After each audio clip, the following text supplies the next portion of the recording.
Hey guys, name's Fen, the Flash Bomb Waster Johnson, playing some Heartcliff Islands, and I'm just gonna blow my nose right into the mic. Ready?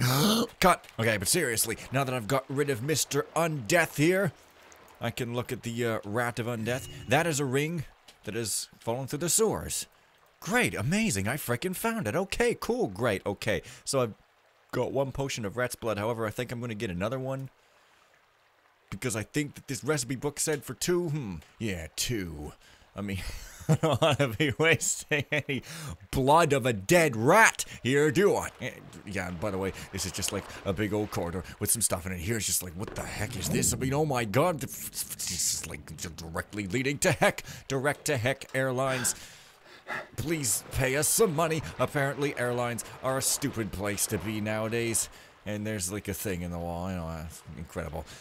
And there's a one-sided texture, oh man, because apparently you get treated like criminal scum on an airplane, as well as at the border. Almost makes you want to say the world has gotten a little bit set over. Yeah, so you can't do nothing here, I'm pretty sure. So I don't know why I even came here, because I forgot, obviously. So, back! Yeah, first time I came here, I came to the vents, and then I went around here, and went out here, which you may recognize as being in the sewers. Oh, yeah. And there's this skull, which if you pick it up, you can then put it down, and it will turn and float that a ways, which I always found a little bit cute, adorable for some reason. This is a place with, I guess, nothing, or a suspicious-looking wall, suspicious-looking vent. Don't you worry, I'll be back here later, and I will bemoan... Oh, wait a minute, unholy grave, yeah. I will bemoan the, lack of water arrows again. Why? Because it's just what I do. Where the hell am I going to go? Okay. I could go back to the evil place with the singing. Or I could continue exploring. I know what I want to do. Now, last time I clanged around in here, I realized that I set off an alarm at some point, and I totally forgot that this time. So, like, hey, whatevs. As I'm going to just go around in these vents. It's going to be an exciting episode until I find... a thing. And when I find the thing, everyone will rejoice and grow a bunch of little cute ears and horns. And just like, oh, it'd be great. Wait a minute, did I just come here already? And they're still bothering themselves with that sort of nonsense. Okay, I guess I gotta go a different way. Yeah, alarms are gonna set themselves off. There's no question. Unless I can't go a different way. I thought these vents were all connected, but maybe they're not. No, okay. Man, isn't this the best episode ever? Me just going around in the vents, talking. When I go outside, sometimes I breathe, and the cold air freezing me makes me hurt in my mouth. It's amazing. Okay, I don't know if... I don't think where I'm looking for is down, though. I think it's kind of medium-ish, but I actually don't really know. So, like I say, just keep... going until you end up competing with an alternate manufacturer. Yeah, this. Why is... I've been up here before. But I guess that vent is just... there for no reason. Wow. Okay, so that's that. Oh my god. Oh. Wait. Oh, yeah. This is it, man. It's a treasure map. The other one doesn't know about this map. I should hide it before she finds out. She's the paranoid one and doesn't want anyone to know our story. But I am the real Sidani, and I say that they must read it. I'm in charge now, but I don't know for how long. I can feel her anger growing inside me. There's some treasure. Sidani. I don't know. But that's the treasure map. That's the thing I was looking for. So now if I may get out of this heck hole, that would be great. Thank you very much. Oh, it's the sewers. Okay, sewers, you know what? That's good enough. In fact, this is kind of near to a good place for me. Cut! Hang on, I didn't ever unlock this door? But I did, didn't I? It just takes me upside to this alarm place. No, it doesn't. It takes me up here. Okay, I get it. Good! Still, I kind of don't know where this guy's stash is supposed to be. Honestly. It's probably hidden in some brickwork somewhere or something. But anyways, okay. Into the lighthouse. We must go. Did I see something up there? Possibly. I do tend to see things when I'm having my eyes open. Great affliction. It's a great affliction. I'm not unhappy at all because it's a great affliction. So the treasure map has... I can't even see it. I have to actually load up the dang map. That's silly. It's not a real map. Okay, the treasure map has one underneath the lighthouse. And now course, if you were to go over here to this ultra secret room, you might think, well, it's under here. I mean, look at all this stuff. It's like directly under the lighthouse. There's water and everything, and there's also evil creatures who will zap you in the water. Sort of a colossal spoiler.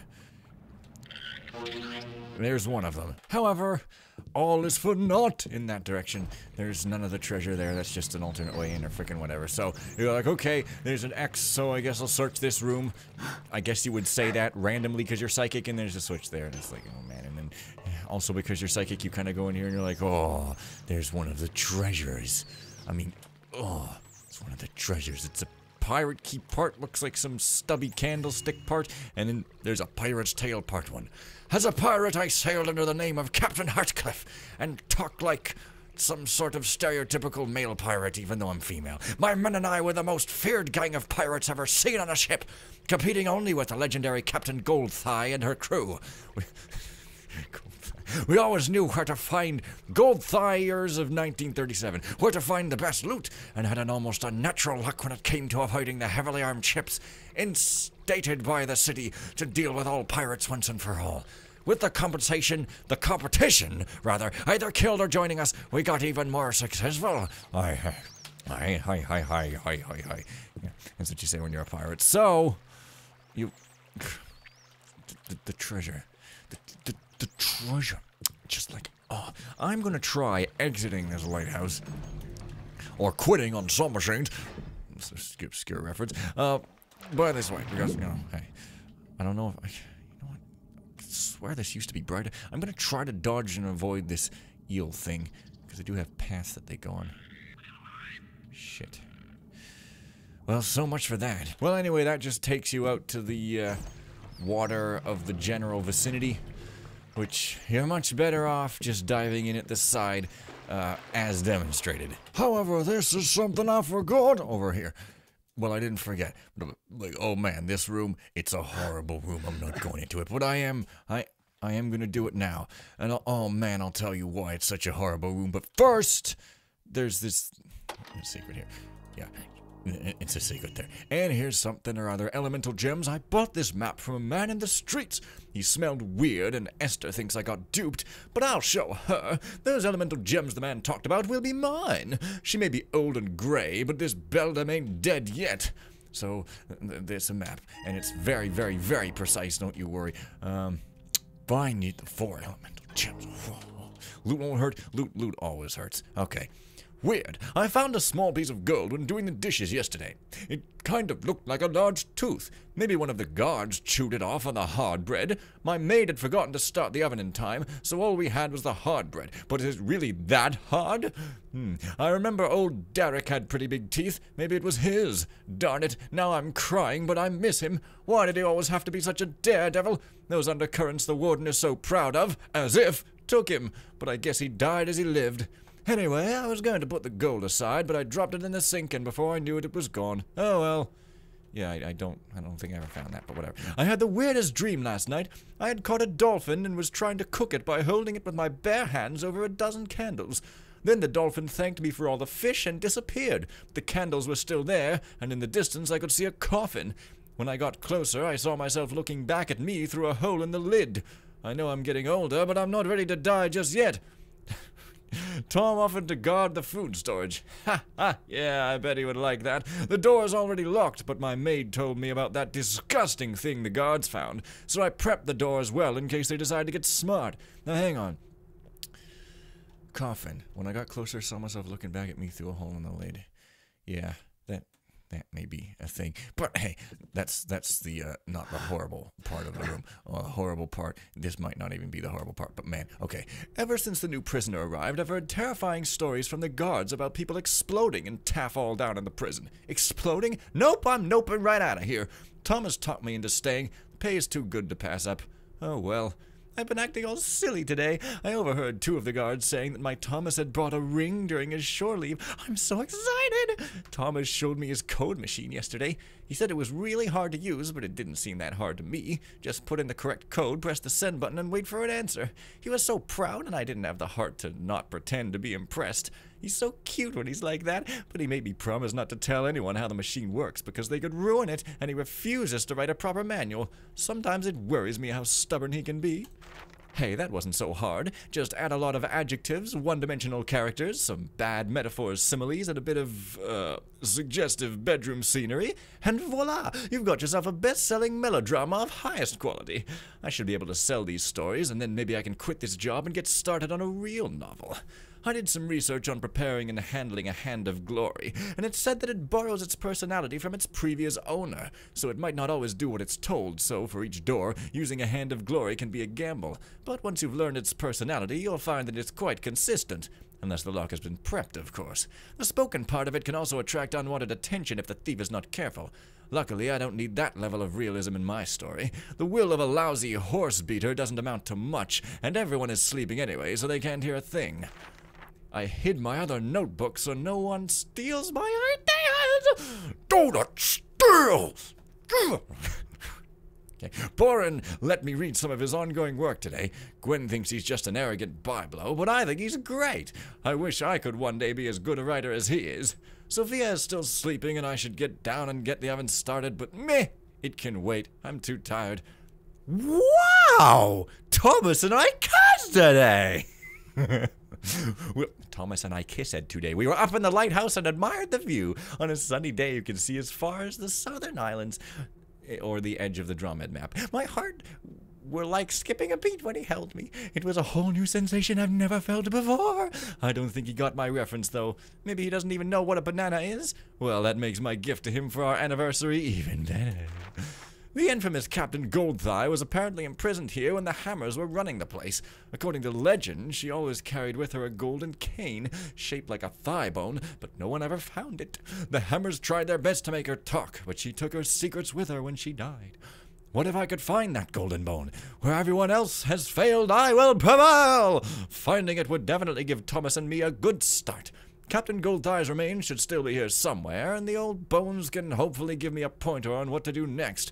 Gwen told me she'd overheard the warden and the visiting Hammer High Priest talking one night, saying there were probably lots of forgotten rooms and hiding places in the prison, because it not only has been rebuilt a few times, but was also built on top of even older structures. The guards keep commenting on my appearance. I can handle that, so long as they keep their hands off, which they do, except that idiot Jim, but he's in for a surprise today. I urinated in his water bottle before handing out tonight's food packages. Not the full bottle, though, but just enough to give the water a long aftertaste. Let's see how he likes that. Carl is nice, though. His daughters are my age, and we always meet up when I'm off to the mainland. Carl's wife, Bertha, is a great cook and nice, too, except that she has a habit of pinching my cheek when we meet and shaking her head. Her daughters all have real childbearing hips. Just like her, so maybe she worries about me being too thin. That sounds like a douchey thing that someone would say. I don't know. I haven't dared telling Thomas yet, but I'm not sure I ever want to bear children. It's not like I hate the little buggers. Totally not by my phraseology, but my passion is cooking and I don't want to give that up. Jesus Christ, I can't find the seeds I borrowed for my date with Thomas. Sophia would kill me if she knew I took them. I think I know where I left them, though. I'll fetch them when I get the time. The darkness is almost unnatural, and even when the sun rises, it's as if it still lingers in the corners. Do these seeds have anything to do with anything? I like the carpenter. He said my story was the best he'd ever read. He also carves the most amazing sculptures out of driftwood. One pictured a dog playing with a ball, and I knew my mother would just love it, so I gave him a few coins for it. My mother always wanted a dog, but her severe sneezing whenever near one made it impossible. Anyway, I should introduce him to Eve. They would make a perfect couple, and Bertha would adore his rough charm. If only he could wash his feet a little more often. I'll have to give him a pair of shoes before I invite him with me next time I visit Carl and Bertha. The captain didn't believe me when I told him about the hand. Well, I'll show him. I'm going to paint a few doors myself tonight, and then I can show him tomorrow. Yeah, that's good old story and world building. I'm missing some awesome book somewhere, but anyways, get ready. If you've stayed with me so far, well, get ready to be rewarded with a masterpiece of fiction, okay? It was a dark and stormy night. A dark-hooded figure dashed across the town square. once lively and filled with what entertainment the town could offer, but now devoid of all life. The sharp blade of a long knife flashed in the relentless moonlight, when the mysterious gentleman of the night found his goal of knightly ambition, the still warm body of a man, repugnant in his features, having been hanged after having to death beaten the most magnificent of animals, a horse of imposing stature. The lifeless corpse swayed heavily in the strong wind, like a puppet on God's string, engaging the gentleman in a macabre dance. But soon this nocturnal wanderer had what he had come for, the severed hand of a hanged man. Oh my, Lady Amplebottom.